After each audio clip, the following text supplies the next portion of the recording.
Non, la situation est pire. Les pays européens et les Européens sont responsables de ce remplacement.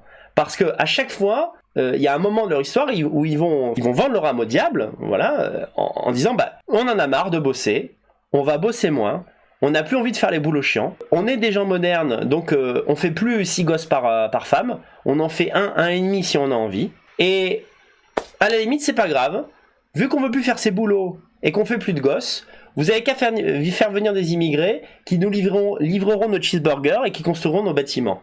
Et voilà comment ça commence le grand remplacement. Ça commence comme ça. Immigration de travail, qui finit par être immigration d'installation, qui devient immigration ensuite de regroupement familial. Et après, quand il y a trop d'immigrés, que font les gouvernements? Ils se disent, ils sont là ces gens-là.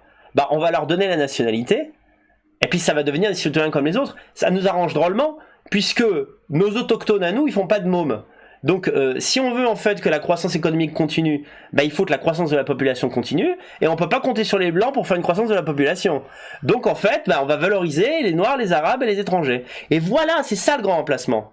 Et le pire, c'est qu'au début les gens sont d'accord. Les gens sont d'accord. Putain de blancs font pas de gosses. Vous voulez voir les vrais responsables du grand remplacement? Les Européens doivent se regarder dans un miroir. Et je dis ça en tant qu'européaniste qui veut que l'Europe se sauve de sa propre turpitude. Et au début, ils sont très contents. Et en France, c'était pareil au début. Alors maintenant, il y a 60-70% des gens qui veulent plus d'immigration, parce que les gens ont compris ce que ça cause.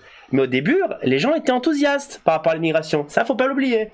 Cet enjeu aux gens, il faut leur dire. Soit on arrête l'immigration, on continue de faire pas beaucoup de gosses, et on continue de rêver à la retraite à 60 ans. On peut le faire. Vous savez quoi?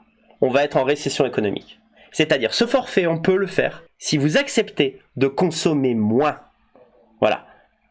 Et spoil alerte, les gens, ils n'accepteront pas. Voilà. Ils préfèrent se faire tuer dans 20 Bataclan à suivre, plutôt que de consommer moins. Voilà. Vous dites aux gens, vous aurez moins de fric, plus exactement, vous aurez moins de pouvoir d'achat qu'il y a 10 ans, les gens ils deviennent fous. Ils cassent les murs, ils sont là, mais c'est dégueulasse, mais c'est la dictature. Ils préfèrent que l'immigration continue plutôt que la récession économique. C'est pour ça que moi je crois pas à ce scénario. J'y crois pas à ce scénario. Mais il existe dans l'univers. Arrêt total de l'immigration, moratoire sur l'immigration, pendant 5 ans on fait plus venir un seul immigré, même 10 ans, 15 ans. Mais la natalité reste faible et les gens continuent d'avoir un rapport au boulot dilettante. Récession économique. C'est tout. Voilà.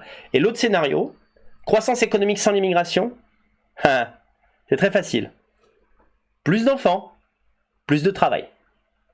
Point à la fucking ligne.